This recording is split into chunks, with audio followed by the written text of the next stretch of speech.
Muy bien, pues buenos días a todos. Bienvenidos a este nuevo cafecito de los lunes. Hoy 13 de julio del 2020, una nueva semana.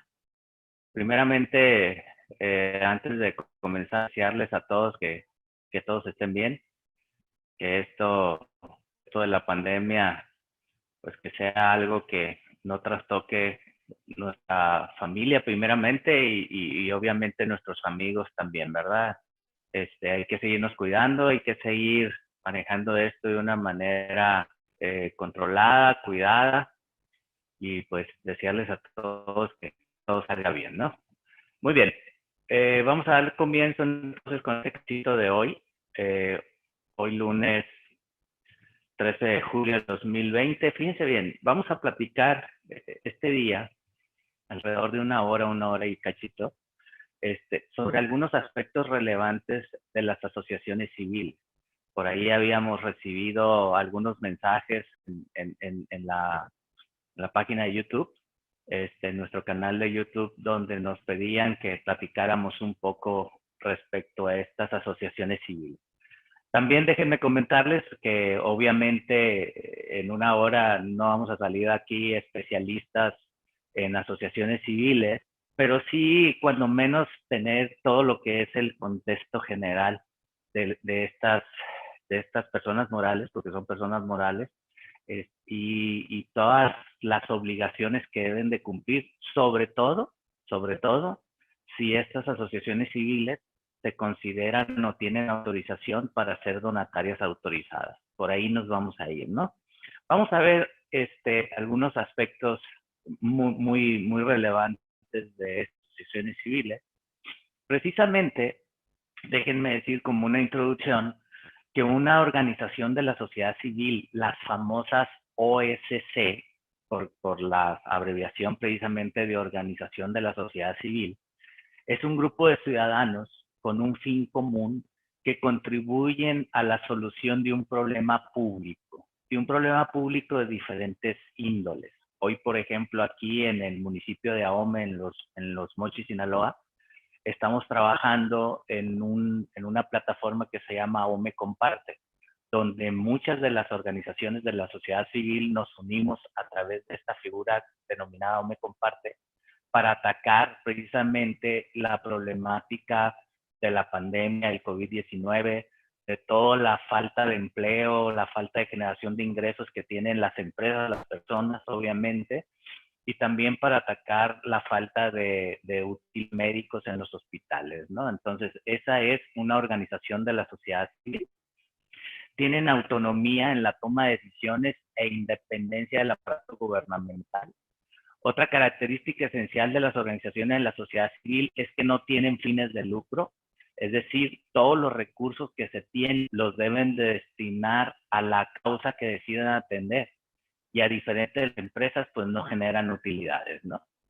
Ahora bien, una asociación civil es una de las figuras jurídicas con las que se puede constituir una organización de la sociedad civil. Estas tienen, las AC, tienen mayor flexibilidad de estructura, del tipo de actividad que pueden llevar a cabo, además de ser la figura legal que más comúnmente adoptan las organizaciones de la sociedad civil. Sin embargo, no son las únicas figuras que adoptan las organizaciones de la sociedad civil. Yo creo que el ejemplo más claro y preciso que podemos mencionar son las famosas IAP, ¿sí? Las IAP, que son las instituciones de asistencia privada. En algunos países, en algunas otras partes del mundo, existen instituciones de beneficencia pública, un poco diferentes a las IAP, pero que al final de cuentas son también organizaciones que vienen para constituir lo que viene siendo todas las organizaciones de la sociedad civil, ¿no? Eso nada más es como un contexto general, ¿no? Estamos viendo algunas generalidades. Generalidades como cuáles. Generalidades de qué es una asociación civil. Cuando varios individuos, fíjense bien, hay un artículo del Código Civil Federal, el artículo 2670, que me dice qué es una asociación civil. Me dice que cuando varios individuos convenieran en reunirse de manera que no sea enteramente transitoria, para realizar un fin común que no esté prohibido por la ley y que no tenga carácter preponderantemente económico, entonces constituyen una asociación civil. Entonces vamos desmembrando o desglosando este concepto. Primero, varios individuos convenieran en reunirse, o sea, individuos, personas físicas, de manera que no sea enteramente transitorio, de manera que no sea solamente para un solo fin, sino que es para largo plazo. Ahora, realizar un fin común que no esté prohibido por la ley, ¿sí?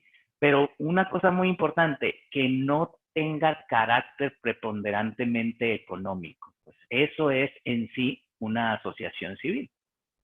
Como ejemplos nada más, como ejemplos, aquellas que reciben donaciones, las que administran en forma descentralizada los distritos o unidades de riego. Aquí en Sinaloa hay muchas unidades de riego o distritos de riego que son precisamente para administrar la diferente manera de darle agua a todos los agricultores, ¿sí? Entonces esas son asociaciones civiles también, porque no tienen fines de lucro, ¿no? Aquellas que se dediquen a la enseñanza, aunque la enseñanza tiene ciertas características que ahorita vamos a ver algunas, las organizadas con fines políticos o religiosos, todos los partidos políticos son asociaciones civiles. Las iglesias constituidas como tales deberían de ser una asociación civil, ¿sí? Tienen un régimen especial de tributación. Los organismos empresariales, profesionales o comerciales, los agricultores, ahorita vamos a ver algunos ejemplos adicionales, ¿no? Ahora, ¿cuáles son los pasos que debemos de llevar para constituir una asociación civil? Como es una persona moral también, pues tenemos que empezar precisamente con decidir cuál va a ser el nombre que va a llevar lo que es la denominación de esa asociación civil, ¿no? Hay que registrar ese nombre y pedir autorización ante la Secretaría de Economía. Una vez que ya me autorizan el nombre, ahora hay que construir dentro de los estatutos de la asociación, pues constituir también lo que viene siendo la misión, la visión, el objeto social en sí, ¿no? De para qué estamos creando esta asociación civil. Hay que decidir también qué tipos de miembros tendrán la organización, porque podemos tener diferentes asociados. Asociados fundadores, asociados colaboradores, asociados voluntarios, asociados de diferente tipo, ¿no? Entonces, es muy importante definir qué tipo de asociados vamos a tener. Después de que ya definimos los miembros, hay que establecer los órganos de gobierno. Los órganos de gobierno que van a regular o controlar o administrar precisamente la asociación civil, ¿no?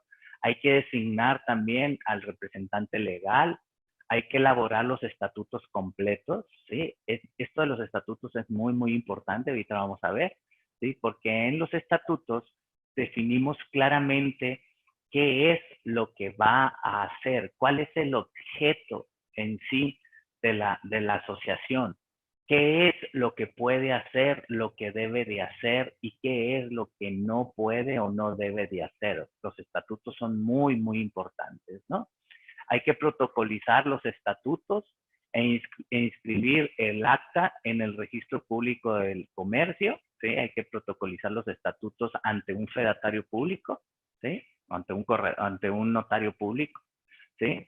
Estos estatutos, una vez que ya están inscritos en el registro público de comercio, entonces hay que tramitar el RFC y la e-firma o la firma electrónica ante el SAT, ¿sí? Y una vez que ya tengo a la asociación civil con su RFC, con su firma electrónica, con sus certificados de sellos digitales, una vez que ya tengo todo, lo que puedo hacer después, y es un tema aspiracional, ¿no? Es un tema de decir, y no en todos los casos, ahorita vamos a ver en qué casos sí, en qué casos no, pero es un tema aspiracional, decir, mi asociación civil, yo quiero convertirla en una donataria autorizada. ¿Qué es una donataria autorizada? Pues una donataria autorizada es aquella aquel organismo de la sociedad civil, el cual su aportación a la sociedad es tan importante, ¿sí?, que permite el SAT que pueda recibir donativos para que el donante, el que está dando el dinero, el que está dando los bienes, sí pueda deducirlo para efectos de impuestos sobre la renta. Entonces, eso es muy, muy importante, el poder aspirar a que mi organización de la sociedad civil pueda llegar a ser una donataria autorizada. Y una vez que ya soy una asociación civil, ¿sí?, en este caso que estamos hablando de una asociación civil, es importante que nos registremos ante precisamente el Registro Federal de Organismos de la Sociedad Civil. Para esto es un trámite que tenemos que hacer dentro de la Secretaría de Economía, a sacar una cosa que se llama CLUNY, ¿sí?, que es como algo que avala que somos una organización de la sociedad civil seria. ¿Ok? Ahora bien, ¿cuáles son los elementos para constituir una asociación civil? Fíjense bien, aunque el Código Civil Federal no lo señala expresamente, ¿sí?, obviamente necesitamos al menos 2 personas para constituir una asociación civil. Y no tenemos un límite de integrantes, ¿sí? Pueden ser 50, 100, 200, 1000, 2000, ¿no? Ahora, es muy importante también aquí porque al final de cuentas la asociación puede admitir y excluir asociados. Y también es muy importante porque en el mes pasado estuvimos platicando mucho de que si las asociaciones civiles deberían de presentar el aviso de sus socios o asociados, esa obligación que empezó este año 2020 y que concluyó el plazo para presentar esa obligación el 30 de junio del 2020. Lamentablemente, y debo decirlo así porque lamentablemente, la autoridad del SAT primero dijo una cosa. ¿Qué dijo? Dijo que las características de un organismo de la sociedad civil es que no tienen socios o accionistas, sino lo que tienen es otra figura diferente que no le da la calidad de un socio capitalista aportante de capital a una persona moral, porque la AC, ahorita vamos a ver que también es una persona moral, ¿sí? Pero eso nos dijo en primera instancia. Llegado casi el 30 de junio, unos días antes, la autoridad se retracta, ¿sí? Se retracta. Y ojo para los que nos están escuchando, que pueden ser asociaciones civiles de la Unión Nacional Cañeros, por ejemplo, o los CNPR que nos están escuchando, es muy importante porque la autoridad se retractó y empezó a decir unos días antes, insisto, de que la ley no hace distinciones y que la ley dice que todas las personas morales deben de presentar el aviso de sus socios y accionistas, y le agregó o asociados, ¿sí? Y le da, en esta nueva interpretación, que insisto, fue una retractación que hizo, se retractó, dijo que todas las personas morales debían de presentar los avisos, no importa que fueran asociaciones civiles, no importa que fueran instituciones de asistencia privada, no importa que fueran sindicatos, que fueran cualquier figura, no importa inclusive que si no tuvieran socios o accionistas, si no tuvieran alguna otra figura como asociados, como patronos, como cualquier otra figura. Lo que dice la autoridad es que el término socio accionista es sinónimo de cualquier otro concepto que se le dé a cualquier persona moral, por lo cual básicamente nos están obligando, ahora sí, a que presentemos ese aviso, no importa lo que fuéramos. Y entiendo que eso puede ser diferente a lo que en el pasado había dicho, pero lo había dicho en el pasado porque así lo había comentado la autoridad y ahora se retractó. Entonces, es importante que tomemos en cuenta esta parte y que cumplamos con esa obligación, porque si no la cumplimos podemos tener efectos catastróficos, efectos como pueden ser de cancelación de los certificados de sellos digitales que me permiten facturar. ¿Sí? Entonces hay que tomarlo en cuenta esto de manera importante. Bien, el patrimonio. El patrimonio de una asociación civil se va a conformar por las aportaciones de los asociados y por el conjunto de activos, bienes y derechos de carácter económico que adquiera la asociación por cualquier medio lícito o por el desarrollo de sus actividades, ¿no? Ahora, recuerden, las asociaciones civiles no deben de obtener utilidades. Sí pueden tener remanentes. Ahorita vamos a ver la diferencia entre una y el otro, ¿sí? Pero solo pueden tener incrementos patrimoniales, los cuales deben de invertirse para la consecución de sus fines sociales. Eso es muy importante. Voy a decir, coloquialmente le decimos utilidades a la diferencia entre el ingreso, el costo y el gasto, ¿sí?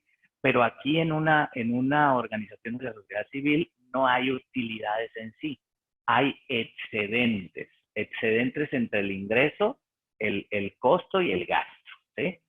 Entonces hay que tomarlo en cuenta. Ahora, para efecto del contrato de asociación, el contrato por el que se constituye una asociación civil debe de constar por escrito, ¿sí?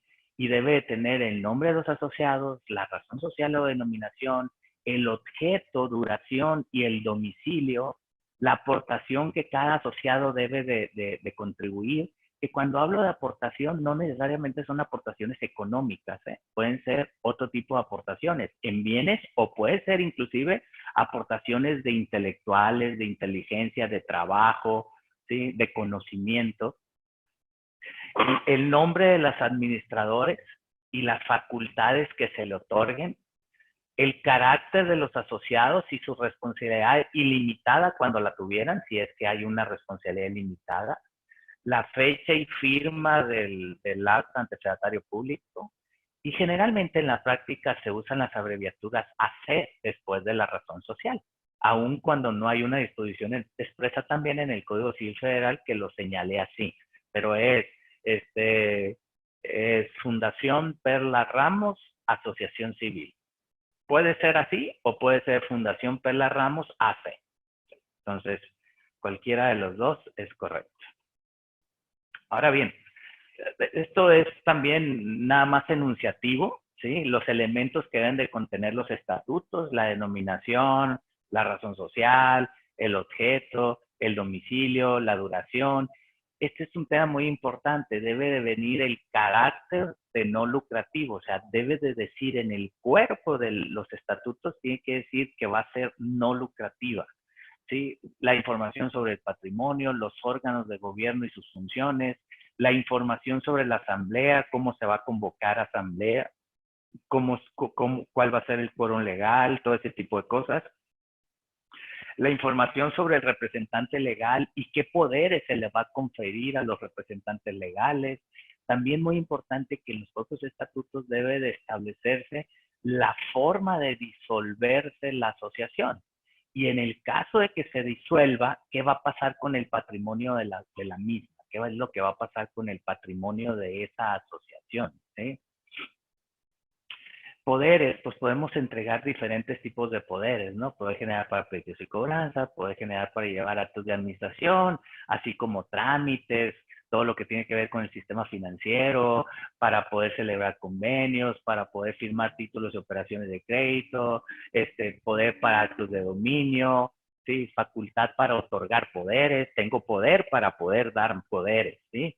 Y es muy importante que en caso de que exista algún cambio en los asociados o en la asignación de poderes, se debe hacer la modificación correspondiente y muy recomendable que también se protocolice, ¿no? También ante un secretario público. Cuando hay cambios de poderes, cuando hay ese tipo de cosas, ¿no? Ahora, el poder supremo de las asociaciones civiles reside precisamente en la Asamblea General. La Asamblea General es el poder supremo de la asociación. Esta solo se preocupa de los asuntos contenidos en la respectiva orden del día. Sus decisiones deben de ser tomadas por la mayoría de los votos de los miembros presentes, porque una asociación civil es una asociación o una persona moral de personas, a diferencia de, por ejemplo, de las sociedades anónimas, que es una persona moral de capitales, donde lo que manda es el capital. Aquí en la AC no importa si yo aporté 100 y Juan aportó 1, o es más, Juan no aportó nada. El voto de Juan vale lo mismo que mi voto, aunque yo haya aportado 100. Pues entonces, eso es una de las cosas, una sociedad de personas.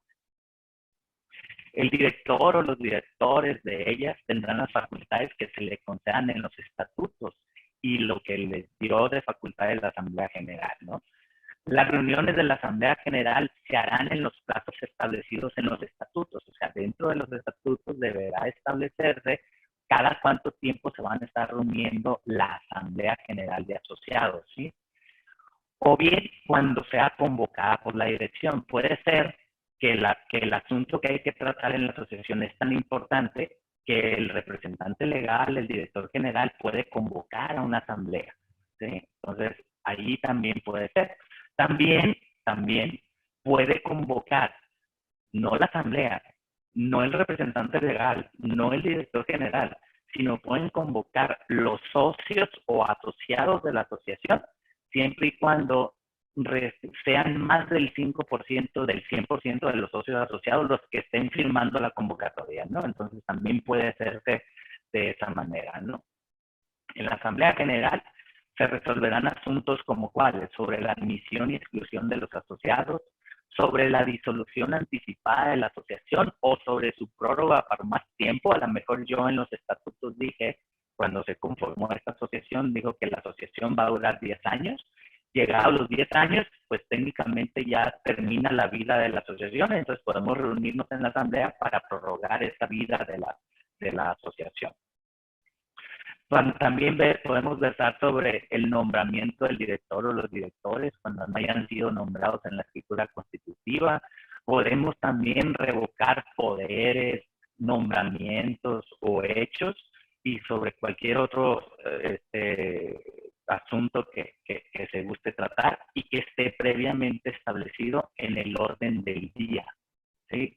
Para una asamblea tiene que haber un orden del día, ¿no? Fíjense bien, cuando hay una disolución o una liquidación de una organización de la sociedad civil, fíjense cómo estoy cambiando el término, no solamente me estoy refiriendo a una AC, sino a cualquier organización de la sociedad civil, ¿sí? Entonces, ¿por qué se puede extinguir? ¿Por qué se puede disolver o liquidar? Una, por las circunstancias que se hayan previsto en los estatutos, ¿sí? Porque a lo mejor en los estatutos se dijo, como lo mencioné ahorita hace un rato, que a los 10 años esa era la vida de la asociación. Y cumplido el plazo, pues ya se acabó. Vámonos. Ahora, por consentimiento de la Asamblea General, no llegamos al supuesto que se estableció en los estatutos, pero toda la Asamblea General acordó que ya desapareciera la asociación. Por consentimiento, digo, por haber concluido el término fijado para su duración, que es lo que mencioné ahorita, o por haber conseguido totalmente el objeto de su fundación, el objeto de su constitución, por haberse vuelto incapaces para realizar el fin para las que fueron fundadas o para los que fueron constituidas, o por resolución dictada por autoridad competente, porque recuerden ahora que las personas morales pueden ser sujetas de sanciones ahora, ¿sí? Y puede un juez puede ordenar la disolución de cualquier persona moral, ¿no? Incluyendo una asociación civil o una organización de la sociedad civil, ¿no? Ahora, ¿qué se vuelve bien importante? Si esa organización de la sociedad civil no tiene fines de lucro, pero durante su vida activa estuvo creando un patrimonio, estuvo creando bienes, ¿qué van a pasar con esos bienes? Fíjense bien, en caso de disolución, los bienes de la asociación se aplicarán conforme a lo que determinen los estatutos y a falta de disposición de estos, según lo determine la Asamblea General. En este caso, la Asamblea solo podrá atribuir a los asociados la parte del activo social que equivalga a sus aportaciones. Si yo aporté 100, pues yo puedo recibir 100 de regreso, o sea, que me regrese lo que yo aporté, ¿sí? Los demás bienes, o sea, los excedentes de bienes, forzosamente se deben de aplicar a otra asociación o a otra fundación o a otro organismo de la sociedad civil que tenga un objeto similar a la que hoy se está extinguiendo. Quiere decir entonces que una organización de la sociedad civil que genera un patrimonio, ¿sí?, no debe de repartirse entre sus integrantes o asociados. Y si se hiciera, entonces tendríamos que pagar un impuesto que ahorita lo vamos a ver. Bueno, vamos a ver algunos de los aspectos fiscales que tenemos en la ley del impuesto sobre la renta de este tipo de organizaciones. Fíjense bien, el artículo 7 de la ley del impuesto sobre la renta me dice que cuando se hable de persona moral, se entienden comprendidas, entre otras, una, las sociedades mercantiles, cualquier tipo de sociedad mercantil, los organismos descentralizados que realizan preponderantemente actividades empresariales, las instituciones de crédito, las sociedades civiles, y luego viene este punto, y las asociaciones civiles. Entonces, no me cabe duda que una asociación civil, pues, es una persona moral para los fines del impuesto sobre la renta. También me habla de que la asociación en participación también se considera una persona moral, ¿no? Ahora, como ejemplos de sociedades o asociaciones civiles, pues hay colegios de profesionistas, ¿sí? Por ejemplo, el Instituto Mexicano de Contadores Públicos es el organismo, ¿sí?, que agrupa a todos los contadores públicos de la República Mexicana, ¿sí? Hay colegios de doctores, de ingenieros, de arquitectos, de abogados, etcétera, etcétera. Hay las administradoras de inmuebles, los que vienen siendo los condominios, que le llamamos así, que es yo puedo ser dueño de un local comercial en una plaza, pero hay áreas comunes, ¿sí? Y entonces se conforma una asociación civil para administrar todas las áreas comunes, y cada uno de los agremiados o de los dueños de locales de las plazas, pues pagan una cuota que le llamamos cuotas de mantenimiento. Lo mismo sucede cuando hay departamentos habitacionales y hay áreas comunes, se forma un condominio para administrar esas áreas comunes, ¿no? Todos los organismos dedicados a las enseñanzas y que no cuenten con autorización o con reconocimiento de validez oficial de la Secretaría de Educación Pública, o bien que cuenten con dicha autorización o reconocimiento, pero que sean donatarias autorizadas para recibir donativos deducibles en ley del impuesto sobre la renta. Fíjense bien, una escuela que no tiene reconocimiento oficial por parte de la SEP, esa escuela, aunque sea AC, tendría que pagar sus impuestos correspondientes. Si soy una escuela AC, tengo reconocimiento oficial de la Secretaría de Educación Pública, puedo aspirar a ser donataria autorizada y entonces cambian mis circunstancias. No voy a decir que no van a pagar, pero cambian las circunstancias, ¿no? Pueden ser unos colegios o asociaciones de agentes aduanales o cualquier otra sociedad o asociación que no esté incluida en el artículo 79 de la ley del impuesto sobre la renta, pero que acuérdense que tiene que ser una unión de personas que buscan un fin lícito, pero que no tienen fines de lucro.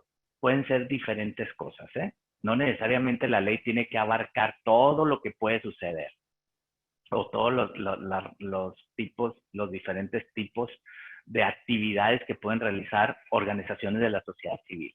Por ejemplo, el artículo 79 de la ley del impuesto sobre la renta me señala quiénes son las personas morales con fines no lucrativos, que normalmente y coloquialmente le llamamos no contribuyentes, ¿no? Uno, todos los partidos políticos. Yo no sé qué tan bueno sea, pero los partidos políticos son personas morales con fines no lucrativos. Ya no estoy hablando de organizaciones de la sociedad civil, ¿eh? Son personas morales con fines no lucrativos. Los sindicatos de obreros y sus organismos también, las cámaras de comercio, las cámaras de la industria, las agrupaciones agrícolas, ganaderas, silvícolas y sus organismos. Por ejemplo, aquí en Sinaloa hay asociaciones de agricultores. Hay Asociación de Agricultores del Río Fuerte Sur, que está en Los Mochis, hay Asociación de Agricultores del Río Culiacán, que está en Culiacán, y hay otras al sur, y hay otras en diferentes ciudades de Sinaloa. En conjunto, todas esas asociaciones agrícolas conforman una nueva asociación que se llama Confederación de Asociaciones Agrícolas del Estado de Sinaloa, lo que le llamamos la CADES. Entonces, puede ser agrupaciones agrícolas o los organismos que agrupan a esas organizaciones agrícolas, ¿no? Como es el caso que les comenté. Los colegios de profesionales y sus organismos, las sociedades cooperativas de consumo, que aquí hay que resaltar, que es una sociedad cooperativa, ¿sí? Como las que están obviamente regidas por la Ley General de Sociedades Cooperativas, pero las de consumo específicamente, acuérdense que hay tres tipos de sociedades cooperativas, las de consumo, las de producción y las de ahorro y préstamo. Las de consumo van aquí como personas morales con fines no lucrativos porque las características de ellas tienen ciertas características precisamente que las hacen que sus fines no sean lucrativos. Los organismos que agrupan a sociedades cooperativas, ya sean de productores o de consumidores, las sociedades mutualistas que no operan con terceros, las instituciones de asistencia de beneficencia, que aquí ya caben lo que le llamamos las organizaciones de la sociedad civil, las sociedades y asociaciones civiles, ¿no? Que ahí ya se puntualizan. Fíjense bien, ¿qué actividades pudieran realizar este tipo de instituciones de asistencia o beneficencia o estas asociaciones civiles? ¿Qué tipo de actividades pueden realizar? Pues atención a requerimientos básicos de subsistencia en materia de alimentación, vestido, vivienda, en apoyo a la defensa y promoción de los derechos humanos, la promoción y difusión de la música, la literatura, la arquitectura, la cinematografía, el apoyo a actividades educativas y de investigación, la protección, conservación, restauración y recuperación del patrimonio cultural, ecológico, y, o sea, hay muchas actividades que pueden realizar y quedan aquí dentro de las personas morales con fines no lucrativos.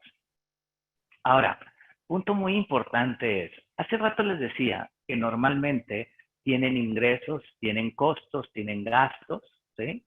O tienen aquí en las asociaciones civiles, se llaman estado de ingresos y estado de egresos, o estado de actividades, ahorita vamos a ver. Pero aquí lo interesante es que si una asociación como esta recibió 1,000 y gastó 800, no tiene una utilidad de 200, lo que tiene es un remanente de 200, ¿ok?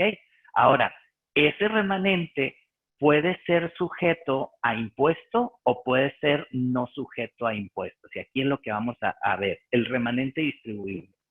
La persona moral, todas las que vimos ahorita del artículo 79, van a determinar por ley el remanente distribuible de un año de calendario a sus integrantes y accionistas o asociados, ¿sí?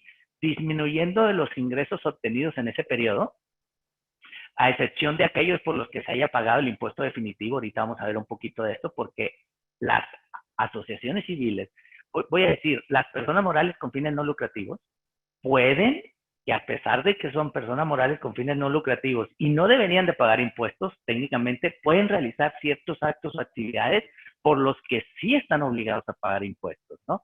Entonces, ¿cómo vamos a determinar el remanente distribuible? Disminuyéndole a los ingresos obtenidos en el periodo, o sea, en el año de calendario inmediato anterior, las deducciones autorizadas de conformidad con el título 4 de la presente ley. ¿Sí? Ahora bien, si yo le distribuyo parte de esos remanentes a mis socios o a mis integrantes, entonces tendré que pagar un impuesto. Y ahorita lo vamos a ver, fíjense bien. Los integrantes o accionistas de las personas morales a que se refiere el artículo 79 considerarán como remanente distribuible únicamente los ingresos que dichas personas les entreguen en efectivo o en bienes. ¿Qué personas? Pues sus asociados, por un lado, o los terceros en el caso de que sean donatarias autorizadas. Porque si yo soy una asociación civil, voy a dar un ejemplo, si yo soy una asociación civil como la CNPR, como una organización que agrupa a los cañeros de una ciudad, a los productores de caña de una ciudad. ¿De qué vive esa asociación civil? Pues de las cuotas que le pagan sus integrantes o sus asociados. Pero, por ejemplo, Fundación Perla Ramos AC, ¿de qué vive? de las donaciones que les hacen los terceros, que no necesariamente son sus integrantes. Entonces, ahí es como debemos de considerar ingresos. En el caso de que enajenen bienes distintos de su activo fijo, esto es muy importante, fíjense bien, en el caso de que estas personas moral con fines no lucrativos enajenen bienes distintos de su activo fijo o presten servicios a personas distintas de sus miembros o socios o asociados, entonces deberán de determinar el impuesto que corresponde a la utilidad por los ingresos derivados de las actividades mencionadas. O sea, si yo vendo bienes diferentes a mi activo fijo o le presto servicios a personas que no son mis socios asociados, entonces por esos actos no soy persona moral con fines no lucrativos. Tengo que pagar impuestos sobre la renta, ¿no? ¿A qué tasa? Pues a la tasa del artículo 9 de la ley, o sea, a la tasa del 30%. Siempre, esto es bien importante, siempre que dichos ingresos excedan del 5% de los ingresos totales de la persona moral en el ejercicio de que se trata. O sea, hace que la ley sí me permite poder vender bienes diferentes a mi activo fijo o me permite poderle prestar servicios a personas diferentes a mis socios asociados, siempre y cuando esas ventas, estos servicios, no representen más del 5% del total de mis ingresos. ¿Sí queda claro? Si rebasa el 5%, entonces tendré que causar impuestos sobre la renta por el excedente de ese 5%. Ahora bien, las personas morales y fideicomisos autorizados para recibir donativos deducibles de impuestos podrán obtener ingresos por actividades distintas a los fines a los que fueron autorizados para recibir dichos donativos, siempre que no excedan del 10% de sus ingresos totales en el ejercicio de que se trate. Entonces, tomemos en cuenta dos cosas. Una es, las personas morales con fines no lucrativos que no son donatarias autorizadas, estas pueden tener ventas de activos diferentes a su activo fijo, ventas de bienes diferentes a su activo fijo, o prestar servicios a terceros que no son asociados hasta un 5% del total de sus ingresos. Pero si yo soy persona moral con fines no lucrativos, pero estoy autorizada para recibir donativos, ¿sí? Entonces puedo tener operaciones diferentes hasta un 10%. Ahora bien, algo que es bien importante, a ver, si yo tengo un remanente distribuible, como en el ejemplo que les di ahorita, tuve ingresos de 1000, tuve gastos, deducciones de 800, tengo un remanente de 200. Si esos 200 yo los mantengo dentro de del patrimonio de la asociación, entonces no voy a pagar ningún 5, no voy a pagar nada. Pero si de esos 200 yo le doy 100 a mis integrantes o a mis asociados, entonces le voy a dar 100 menos el impuesto correspondiente. O sea, entonces está grabado. ¿Ok? Ahora bien, ese es el remanente distribuible. El remanente distribuible me genera impuestos cuando lo entrego. Si yo tengo remanente distribuible, pero no lo entrego, entonces no me genera impuestos. ¿Ok?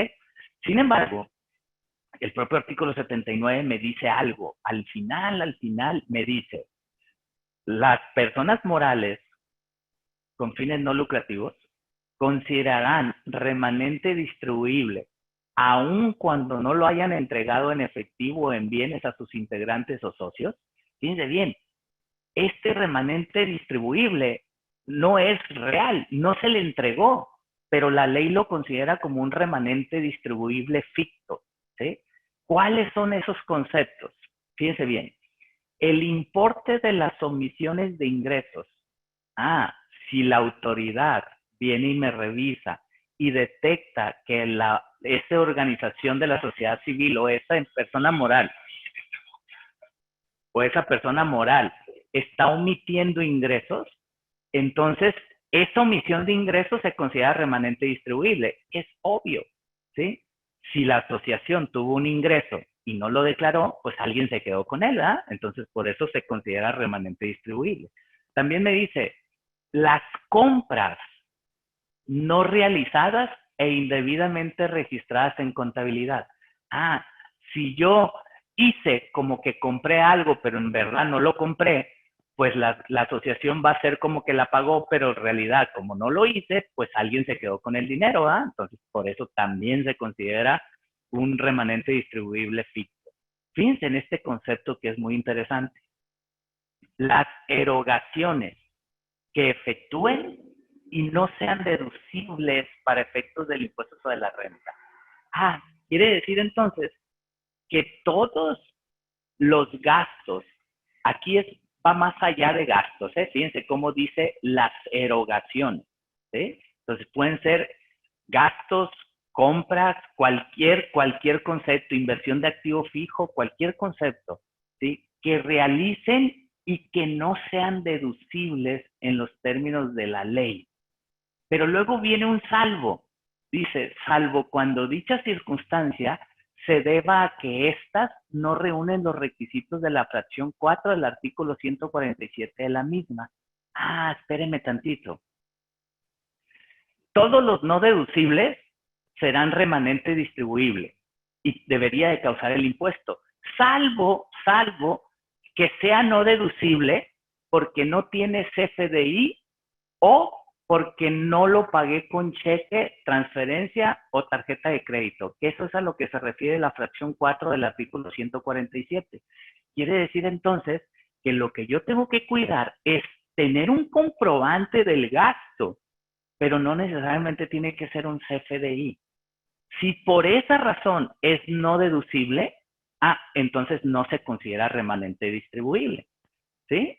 Si no es deducible por otras razones, ¿sí? Entonces sí es remanente distribuible y tendríamos que pagar el impuesto correspondiente.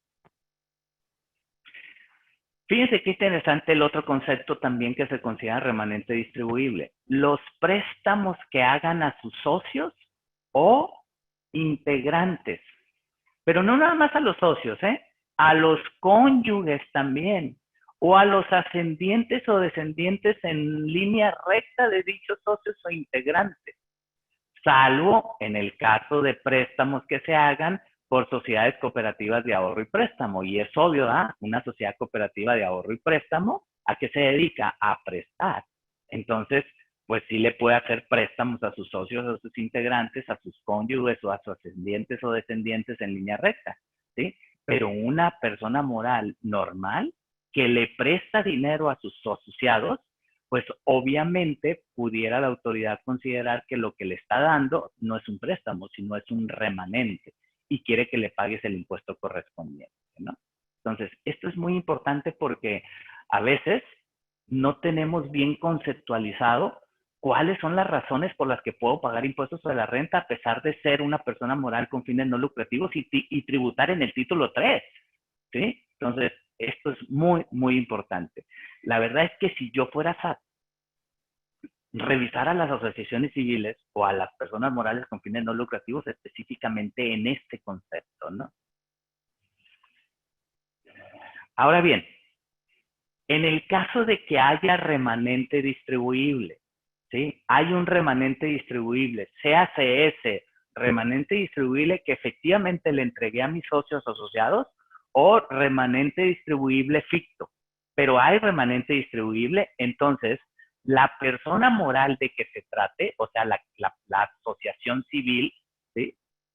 Enterará como impuesto a su cargo el impuesto que resulte aplicar sobre dicho remanente, la tasa máxima para aplicarse sobre el excedente del límite inferior que establece la tarifa contenida en el artículo 152. Dicho de otra manera, el 35%. O sea, yo le voy a dar 100 a mi integrante, le tengo que quitar el 35%. Y entonces, yo le quito 35, los entero al fisco y a él le doy 65, ¿no?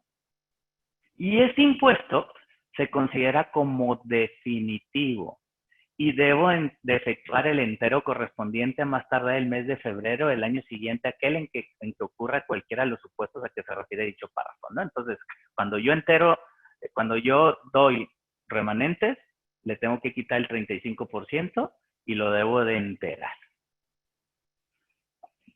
Ahora bien, no se consideran ingresos por actividades distintas a los referidos fines, todos los donativos que se reciban, los apoyos o estímulos que nos proporciona el gobierno, la enajenación de su activo fijo o activos intangibles, ¿sí?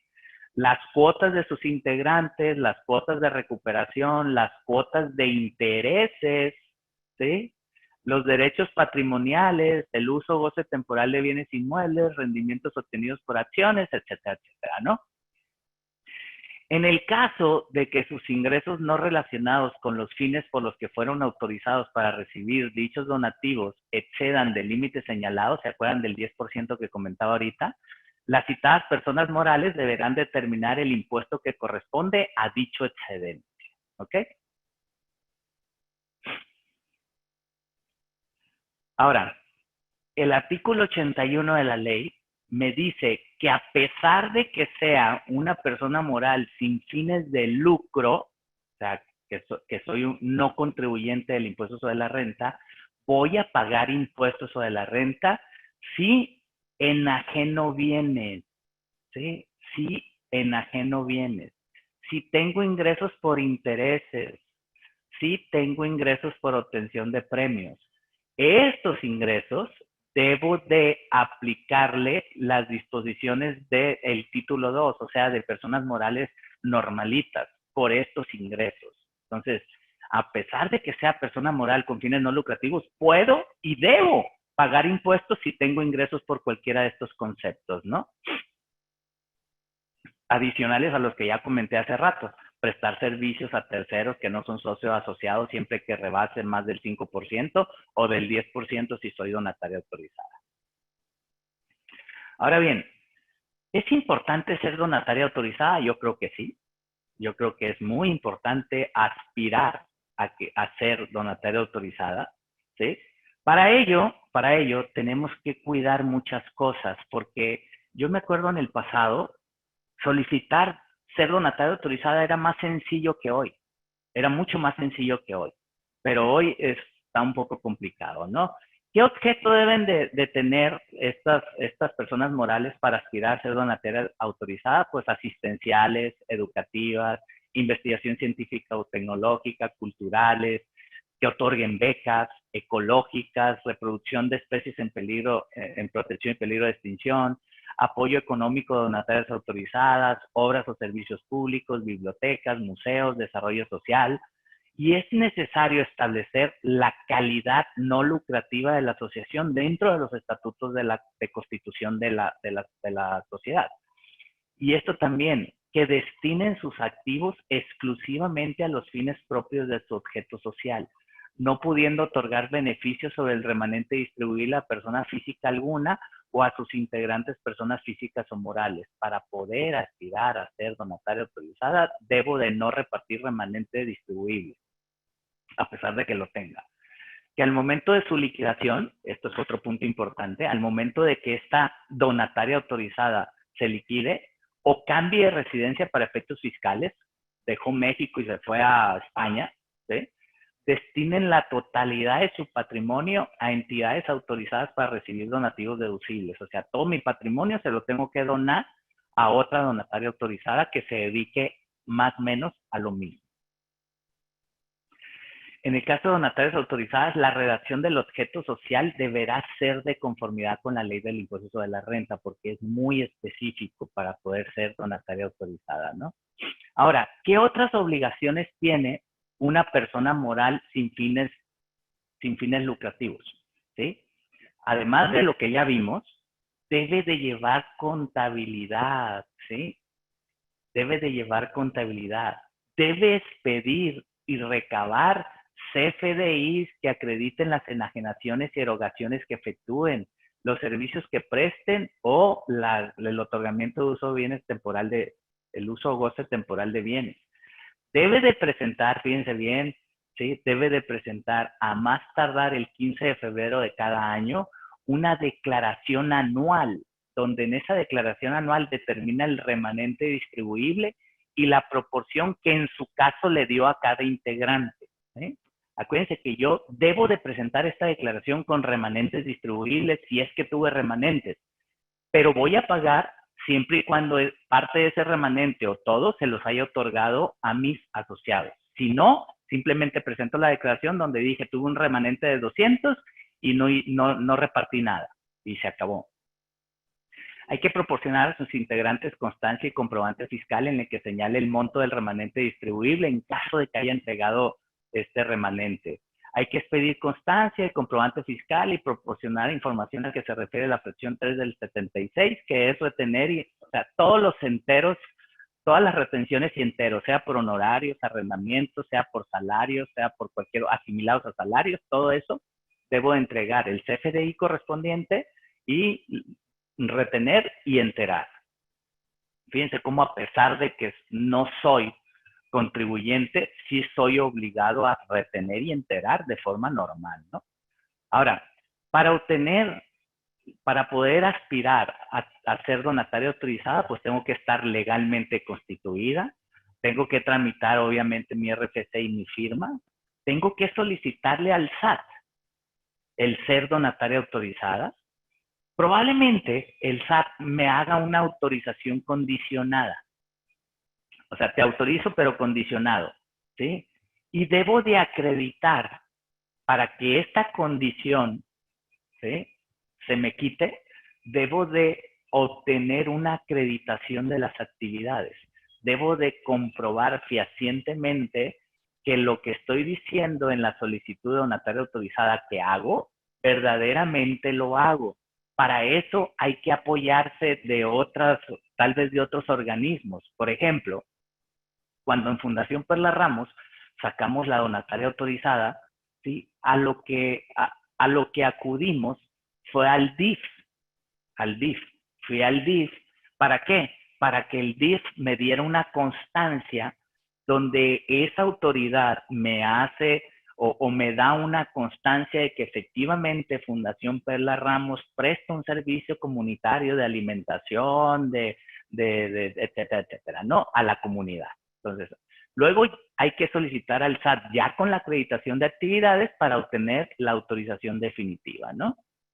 Entonces, ese trámite que antes era un poquito más sencillo, ahora se ha vuelto más complicado, pero ahí va, ¿no? Ahora, ¿me pueden revocar esa autorización? Sí, sí me pueden revocar esa autorización, definitivamente, ¿no? ¿Cuándo? Cuando su vigencia haya concluido y no se haya obtenido nuevamente o renovado la misma dentro de los 12 meses siguientes a que haya concluido, ¿sí? Cuando eso suceda y me revoquen la autorización para ser donataria autorizada, debo acreditar que los donativos recibidos fueron utilizados para los fines propios de su objeto social. Y respecto a los donativos que no fueron destinados para esos fines, los debo de destinar, entregar a otra donataria autorizada, ¿sí? Ahora, la persona moral que continúe realizando sus actividades como organización sin fines de lucro, mantendrán los activos que integran su patrimonio para realizar dichas actividades y tributar como no donataria. O sea, ya perdí la autorización, pero voy a seguir haciendo los actos o actividades, no me deshago de mis activos, pero voy a pagar impuestos por lo que reciban, ¿no?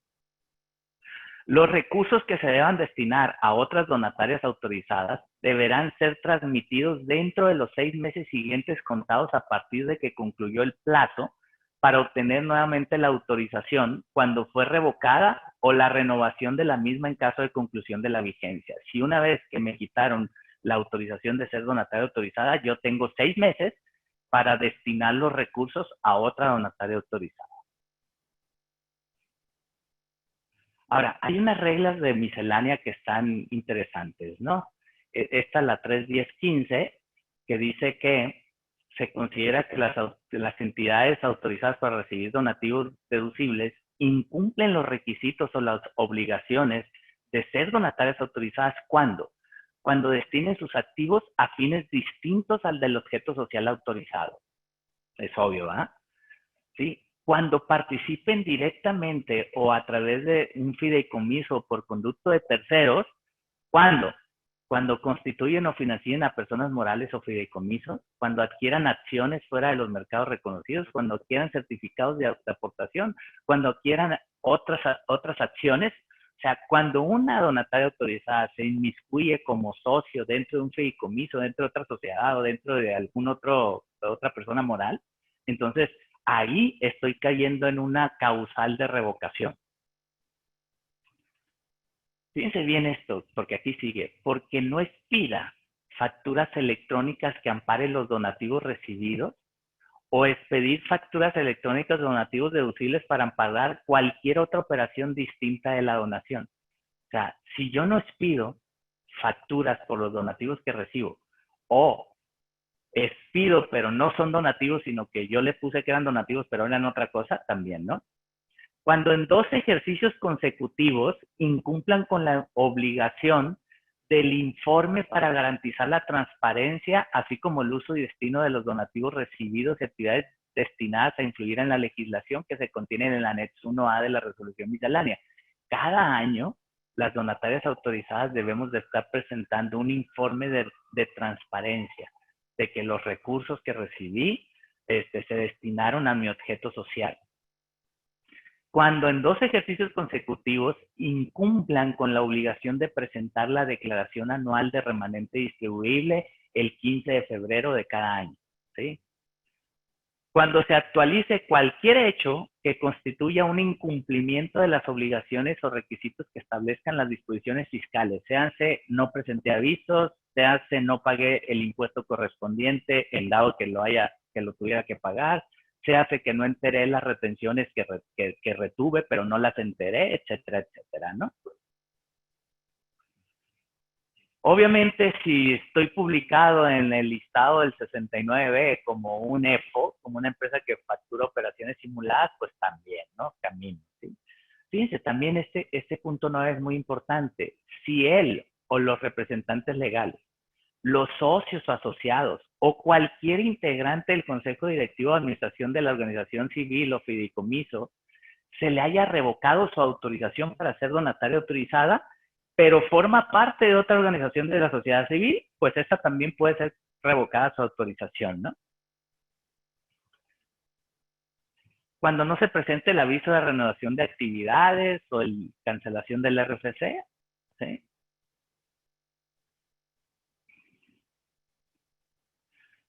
Este artículo 82 también, que habla de otras obligaciones, ¿no? Cuando se liquida.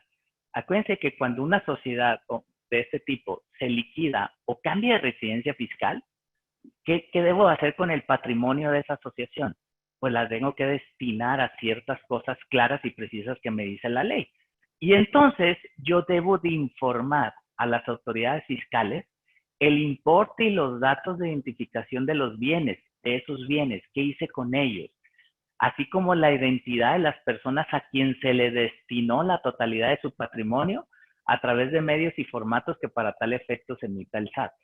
En caso de no cumplir con ese informe, es decir, todo este patrimonio de esta sociedad que desapareció, se lo destiné a esta otra sociedad.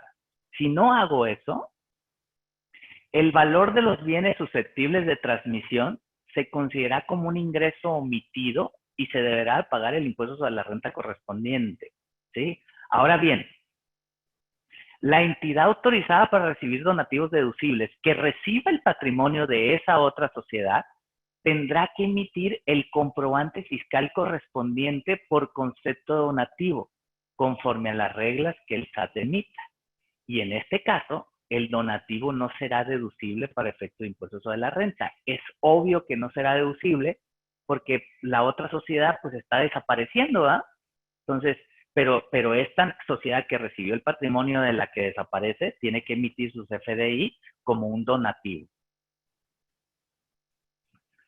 Ahora bien, hay que mantener, estas son otras obligaciones, ¿no? Hay que mantener a disposición del público en general toda la información relativa a la autorización para recibir donativo, al uso y destino que se le haya dado a los donativos recibidos, así como al cumplimiento de sus obligaciones fiscales.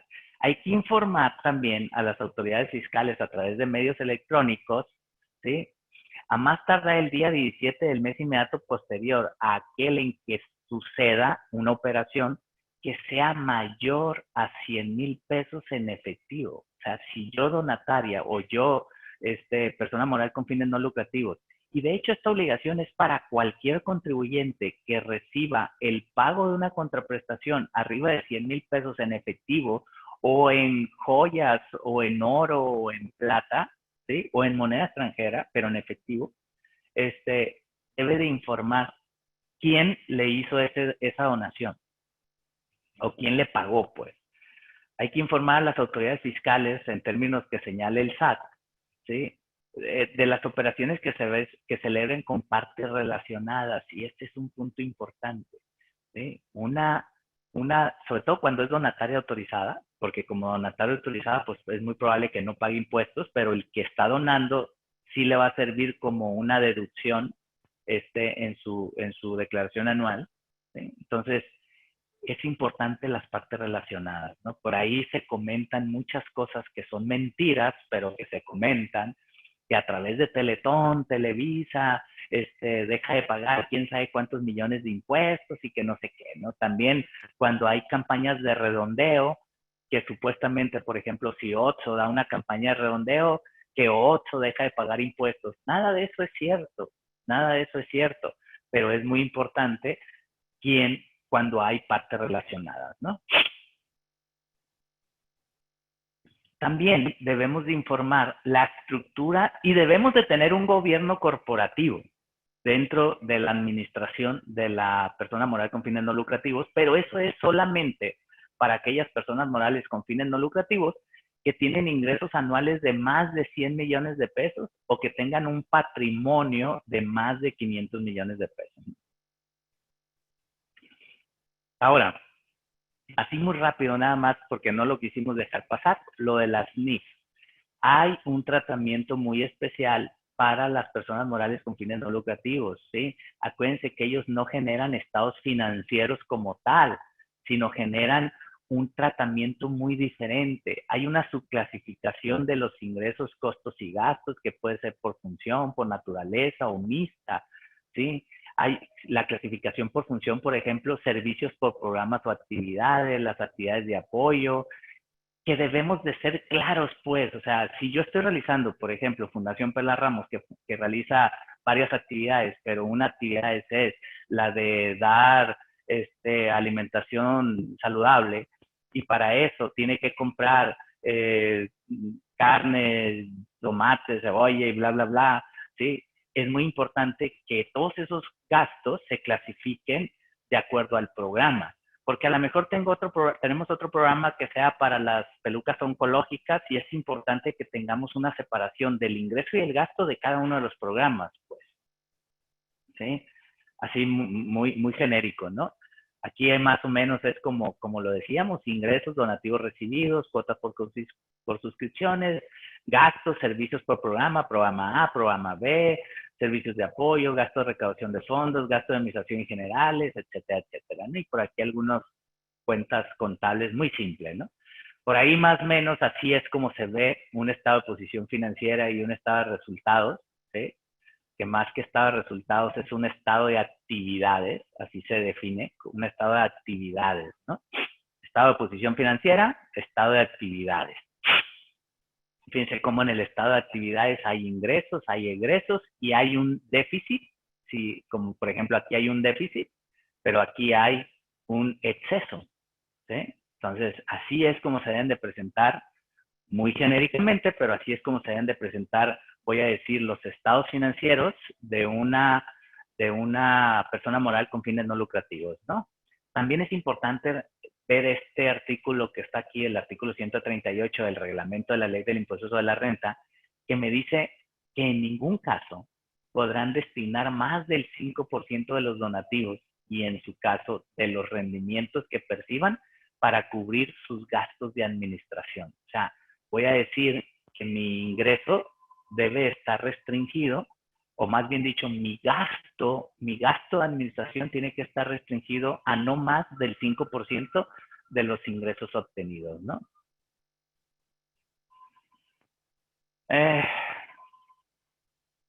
¿Por qué se emite la NIF? Estas NIF, bueno, aquí nada más se los voy a a comentar así rápidamente. Esta NIF me hace ciertas definiciones, me define ciertas cosas como qué es un donativo recibido, qué es un donativo otorgado, qué es un donativo restringido, recibido restringido, qué es una entidad con propósito no lucrativo, ¿sí? Nada más es como para que les quede aquí un dato ahí. Ahora, en materia de contabilidad electrónica, ¿sí? Fíjense bien esto. La ley me dice que cuando soy una persona o una sociedad o asociación civil que estoy autorizada para recibir donativos y mis ingresos son menores o igual a 2 millones de pesos, la forma en que tengo que entregar la contabilidad electrónica es a través de esta aplicación Mis Cuentas y está disponible a través del portal del SAT. Para eso se utiliza el RFC y la contraseña, ¿no? Ahora bien, una vez que se ha ingresado a la aplicación, las organizaciones civiles y fideicomisos autorizados para recibir donativos capturarán los datos correspondientes a sus ingresos y gastos y asimismo dichas personas podrán emitir desde ahí sus FDIs, ¿no? O sea, pero al final de cuentas, esto más que una obligación es una opción, ¿no? Porque también yo puedo llevar una contabilidad normal, pero tengo que enviar la contabilidad electrónica, ¿no? Otra cosa que es importante, los FDIs que emite una asociación civil o una organización de la sociedad civil o una persona moral con fines no lucrativos que está autorizada para recibir donativos, debe de llevar el CFDI un tratamiento especial, ¿sí? ¿Cuál? Por ejemplo, el artículo 138 del reglamento prevé que cuando reciban donativos deben expedir CFDIs correspondiente agregando la siguiente información. Primero, un señalamiento expreso de que ampara donativos deducibles para ISR. Su número y la fecha de oficio, constancia donde se autorizó por primera vez el recibir donativos, o en su caso la renovación, ¿no? Cuando amparen bienes que hubieran sido deducidos previamente para efectos de impuestos sobre la renta, indicar que el donativo no es deducible. Fíjense bien. Yo como empresa, voy a decir un ejemplo burdo puede ser, ¿no? Pero yo como empresa quiero apoyar a una fundación. Y para apoyarla, le voy a donar un vehículo. Pero resulta que ese vehículo, yo como empresa ya lo deduje, ¿sí? Entonces, voy a donar el vehículo, la donataria autorizada me va a dar un CFDI a mí, pero ese CFDI debe de decir claramente que este donativo que le estoy entregando, este CFDI de donativo que le estoy entregando ya no es deducible para él. ¿Por qué? Porque el bien ya lo dedujo de otra manera vía depreciación en este caso, ¿ah? Toda esta información debe de ir en el complemento de CFDI aplicable a las donatarias autorizadas. Y además, el numeral 40 del reglamento me dice que debe de haber una leyenda también, ¿no? Que este comprobante ampara un donativo, el cual será destinado por la donataria para los fines propios de su objeto social. En el caso de que los bienes donados hayan sido deducidos previamente para los efectos del impuesto sobre la renta, este donativo no es deducible. Y luego la reproducción autorizada de este comprobante constituye un delito, ¿no? Pero fíjense cómo un CFDI de una donataria autorizada tiene que llevar reglas específicas, ¿no? Y aquí estamos viendo así, muy en lo general, qué es lo que nosotros consideramos que debe de llevar o las características de un CFDI por donativo, dependiendo si es un donativo en dinero, si es un donativo en especie, si es hecho por contribuyentes del impuesto sobre la renta, o si es hecho en dinero, pero por el público en general, o en especie por el público en general, ¿no? Por cuestiones de tiempo nada más se los dejo ahí, qué tipo de comprobante debe ser, qué método de pago, el RFC del receptor, la forma de pago, el uso del CFDI, la clave de los productos, la clave de unidad, cantidad, descripción, etcétera, ¿no? Otro tema que es importante es, una persona moral con fines no lucrativos está obligada a pagar PTU a sus trabajadores. Bueno, pues depende, ¿no?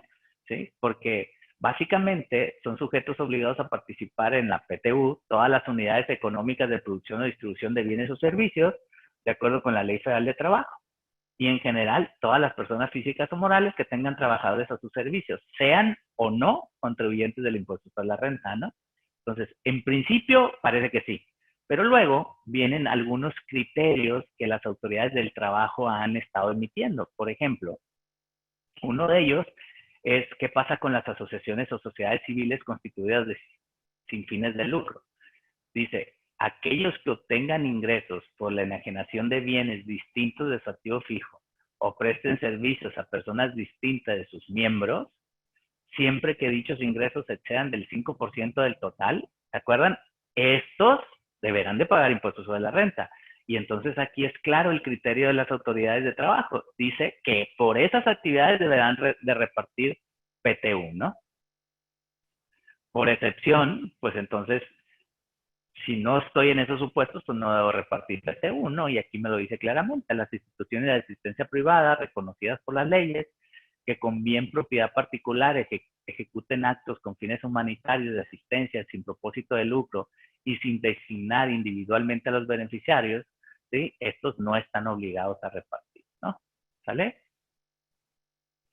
Las empresas que no tengan propósitos de lucro, pero que realicen los citados actos, pero que no tengan el reconocimiento de la Secretaría correspondientes, esas sí están obligadas a pagar PTU, ¿no? Y por último, creo, ¿qué pasa con el IVA? Para 2020 hubo un cambio importante en la ley del IVA, donde se agregó que los actos o actividades que realicen las personas morales con fines no lucrativos cuando enajenen bienes, ¿sí? Estarán exentos. Cuando presten servicios, estarán exentos. Y cuando otorguen el uso o goce temporal de bienes, estarán exentos, ¿sí? Entonces, ¿por qué es recomendable hacer mención de esto? Porque en el pasado no era así. Si una asociación civil o una persona moral con fines no lucrativos daba en arrendamiento un local comercial, lo tenía que gravar con IVA. Ahora no. Ahora debe de ser exento. Y este es un tema que lo hemos comentado en algunas ocasiones. Por ejemplo, el Colegio de Contadores, ¿eh? Que presta servicios a sus integrantes, servicios de cursos, normalmente es una prestación de servicios y debería estar grabado, pero con esto ya queda claro que es exento, ¿sí? Lo último ahora sí. ¿Qué pasa con la ley PIORPI, con la ley de prevención e identificación de operaciones con recursos de procedencia ilícita, la ley antilavado que le llamamos? Oye, ¿le es aplicable a las personas que reciben donativos? Sí, sí le es aplicable. Y fíjense bien, el artículo 17 de esta ley, en su fracción 13, me dice que la asociación autorizada para recibir donativos que reciba un donativo por arriba de hasta 139,442 pesos con 40 centavos, esa deberá de identificar al donante, deberá de identificarlo, ¿sí? Si el donante hace una donación por arriba de 278,884.80, entonces no solamente lo debo de identificar, sino debo de presentar el aviso, ¿sí? De quién es la persona, ¿no? Una cosa es identificar y otra cosa es presentar el aviso. Si nada más es identificar, eso yo lo guardo y ahí lo mantengo en custodia. Pero si es presentar un aviso, tengo que dar toda la información del donante, en este caso a la unidad de inteligencia financiera, ¿no? O al SAT. Ahora bien, oye, pero este monto, ¿sí? ¿Es operación por operación o cómo es? No, pues aquí claramente me dice, los actos o operaciones que se realicen por montos inferiores a los señalados en las acciones anteriores no darán lugar a obligación alguna. No obstante, si una persona realiza actos o operaciones por una suma acumulada en un periodo de 6 meses que supere los montos establecidos en cada supuesto, entonces sí debo de dar avisos, ¿ok? Es identificar, es presentar avisos, ¿sí? Hay que custodiar, proteger y resguardar toda la información. Hay que brindar las facilidades necesarias para que en caso de visitas, pues aquí está toda la información y hay que presentar los avisos correspondientes, ¿no? Este artículo 23 dice que quienes realizan actividades vulnerables de las previstas en esta sección presentarán ante la Secretaría los avisos correspondientes a más tardar el día 17 del mes inmediato siguiente, según corresponda a aquel en que se hubiera llevado a cabo la operación que le diera origen y que sea objeto del aviso. Y ojo aquí, porque aquí me estoy refiriendo a donación, pero si realizo arrendamientos y los arrendamientos exceden las cantidades que me dice la ley, o realizo préstamos y los préstamos exceden las cantidades que me dice la ley también, entonces también tengo que presentar avisos, ¿no? Muy bien. Hay que informar, como todas las empresas, ¿verdad?, de cambios de domicilio, suspensiones, fusiones, cambios de residencia, modificación a los estatutos, actualizar siempre los datos de contacto, ¿sí? La vigencia de la donataria autorizada es por un año, ¿sí?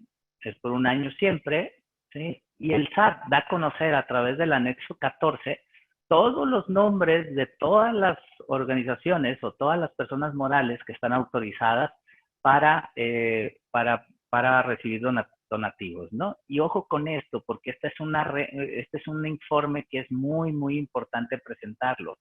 Si no presento este informe, es probable que pierda la autorización para recibir donativos, pues, y perderlo, pues eso significa un problema muy, muy importante, ¿no?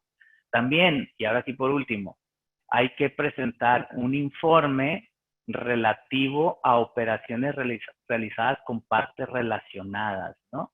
Hay que presentarlo. Si yo realizo operaciones de donaciones o de servicios entre partes relacionadas, debo de presentar este informe también, que muchas veces lo dejamos de lado, ¿no? Pero es muy, muy, muy importante que lo tomemos en cuenta porque eso puede significar que pierda mi calidad de donataria autorizada. Muy bien, señores, pues eso es más o menos lo que quería comentarles de las asociaciones civiles o de las organizaciones de la sociedad civil, o más completo el nombre es de las personas morales con fines no lucrativos, ¿no? Bueno, vamos a ver por ahí si hay alguna pregunta. Permítanme un segundito para ver aquí porque me dicen que si les puedo enviar la presentación. Sí, síganos en el canal de YouTube, pónganle ahí en el Google Cafecito de los Lunes, y ahí en el YouTube se van a encontrar creo que más de 90 temas, más o menos desarrollados como el de hoy, y ahí pueden descargar, pueden ver el video o pueden descargar el material sin ningún problema, ¿no? Entonces, por ahí lo pueden bajar. Ok, ya había respondido por ahí alguien, ¿no? A ver. Me dicen, ¿con un contrato de préstamo puedo demostrar que sí lo es? ¿Es un contrato de préstamo? Puedo mostrar que sí lo es, pero recuerda que tienes que cubrir ciertas características, debes de cobrar intereses, ¿sí? Debes de cobrar intereses, tienes que al contrato de préstamo darle una cosa que le llamamos fecha cierta, para que la autoridad no diga después que ese contrato lo hiciste ahorita en la mañana y se lo llevaste en la tarde, ¿no? O sea, hay que darle fecha cierta y sí, eso es lo que tenemos que ver, ¿no? Un contrato sí.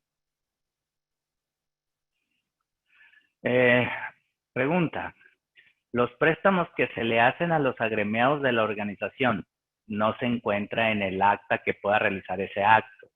Los intereses que se le cobra, ¿debe cobrarse IVA? Bueno, es que depende, recuerden que el IVA en los intereses depende de a quién se le otorgan, si es una persona física, si es una persona moral, si es una persona física que realiza actividades empresariales o no es una persona física que realiza actividades empresariales, ¿sí? Yo lo que me preocupa aquí es que en los estatutos de la sociedad se establezca que, que no, o sea, que no sea parte de su objeto social, ¿no? Ahora, los intereses al final se considera una prestación de servicio y de conformidad con la reforma ahora del 2020 debe de ser tasa exenta, ¿no? Pero yo les invitaría a que corrigieran desde su acta constitutiva, desde el objeto social, ¿no? Por favor. Y si no soy donataria autorizada, María Esther, no entiendo bien. Y si no soy donataria autorizada, entonces si no eres donataria autorizada, depende de lo que hagas, ¿sí? No sé si lo que preguntas es para efectos de que si no eres donataria autorizada, ok, aquí dice, si obtengo depósitos por los importes mayores a los que dice la ley PIORPI sobre cuotas, no. Las cuotas no son una actividad vulnerable, ¿sí? Las cuotas, el que una persona me pague la cuota por pertenecer a mi asociación, no se considera actividad vulnerable, ¿sí? Los donativos, eso sí se consideran actividades vulnerables. Los préstamos se consideran actividades vulnerables. Los arrendamientos se consideran actividades vulnerables, ¿sí? Se hace donatario autorizado o no se hace donatario autorizada, esos conceptos sí deben de ir a la ley PIORPI.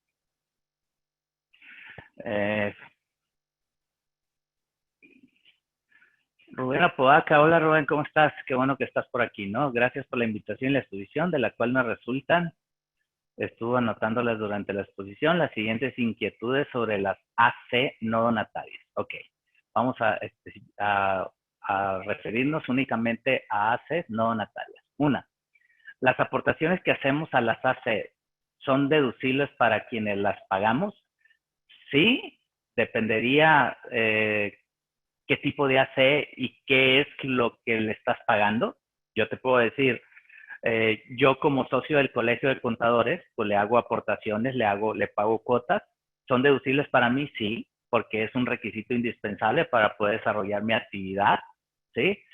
Si yo le hiciera una aportación a una AC que se dedica a reforestar los mangles en Topolobampo,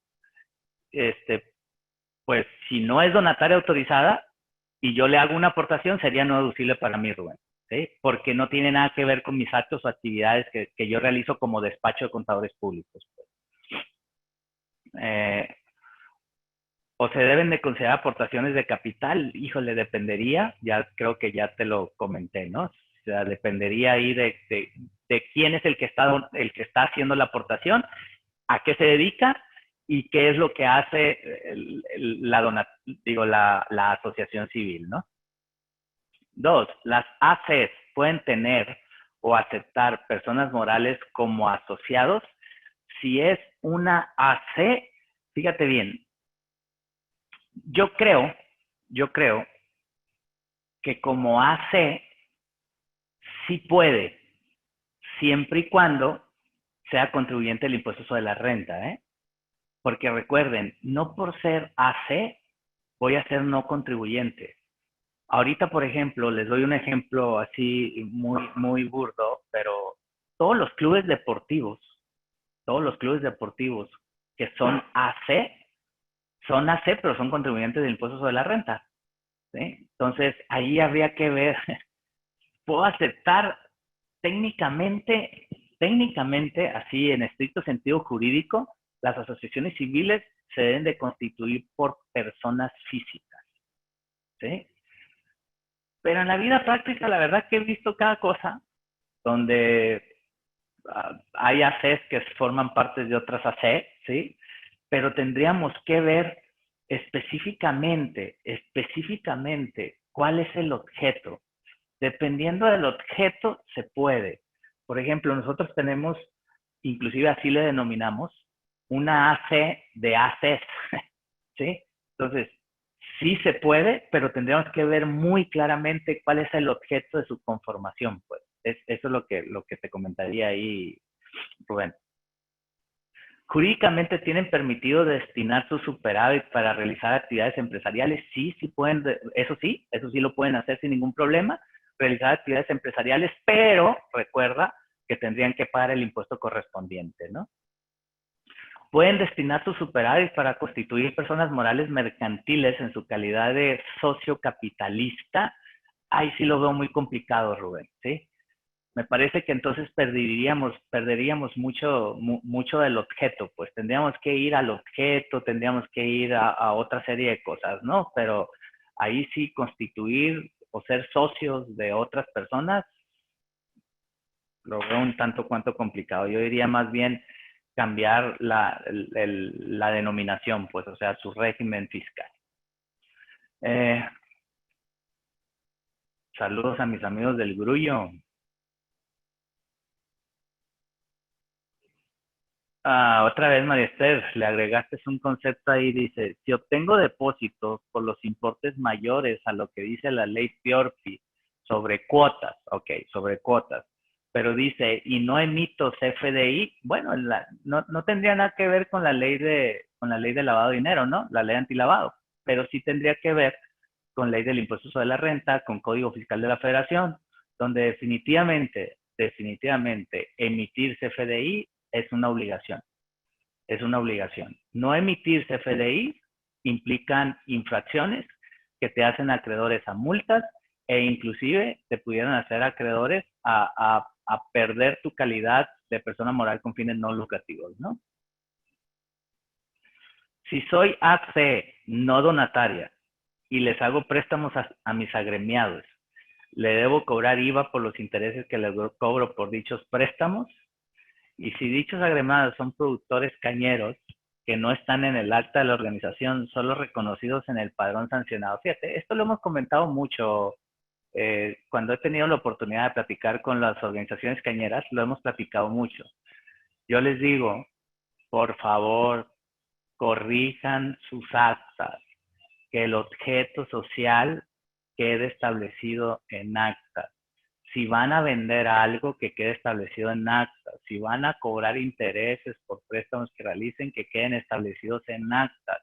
Pero recuerden, por ahí lo vimos en la presentación, que si yo vendo, ¿sí? Que si yo vendo bienes distintos a mis activos fijos, o si yo cobro intereses, entonces por esos conceptos debo de pagar impuestos sobre la renta. Por eso es que les digo mucho que hay que revalorar qué es lo que estoy cobrando. Probablemente en lugar de cobrar intereses, cobra cuotas por administración, ¿sí? Ahora, el hecho de que tengas un montón de agremiados y no estén reconocidos en un acta, bueno, a lo mejor no están reconocidos en un acta protocolizada, pero debe haber un acta de asamblea donde haya una cosa que le llamamos el padrón de asociados, pues. Y con esa acta y con ese padrón de asociados, pues ya puedes tú demostrar que forma parte de tu asociación. Muy bien, jóvenes, ¿qué más? Bueno, eh, si alguien quisiera hacer alguna pregunta en vivo, pueden, si quisieran, abrir micrófono. Y si no, pues solamente agradecerles a todos su atención, decirles que se sigan cuidando, esta cosa no se acaba todavía, y a los que ya les dio COVID, que por ahí estoy viendo a uno, ¿sí? Decirle que le puede volver a dar, según lo que se dicen. Bueno, pues aquí dicen que sí, ¿no? Ya hay tantos mitos que ya no sé si a quién creerle, ¿no? Pero bueno, les agradezco a todos su atención. A ver, aquí hay un comentario.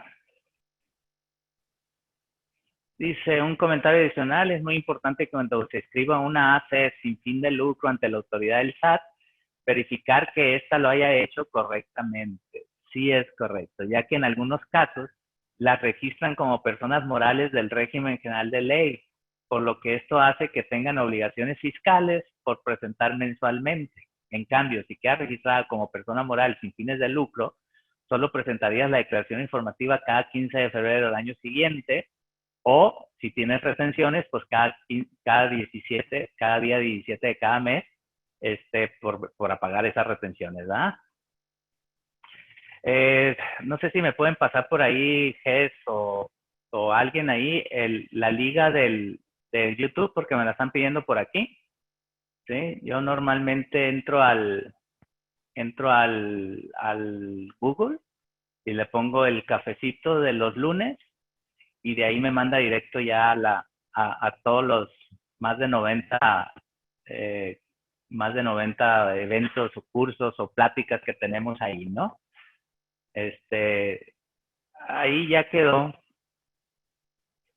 Ahí ya quedó, digo, gracias a todos, ¿no? Varios compartieron la liga, pero ahí ya quedó las ligas, si grábenla nada más y ya para que la puedan tener ahí a la mano. Bueno, pues muchas gracias a todos por su tiempo, por su atención. Nos vemos, Dios mediante, el próximo lunes. Ahí les haremos llegar la invitación con tiempo. Estamos saliendo también por YouTube en vivo, porque como que de repente los 100 asistentes que tenemos derecho aquí por Zoom se me llenan. A la próxima les mandamos también la invitación por YouTube. Muchas gracias, buena semana, pásenla bien, cuídense.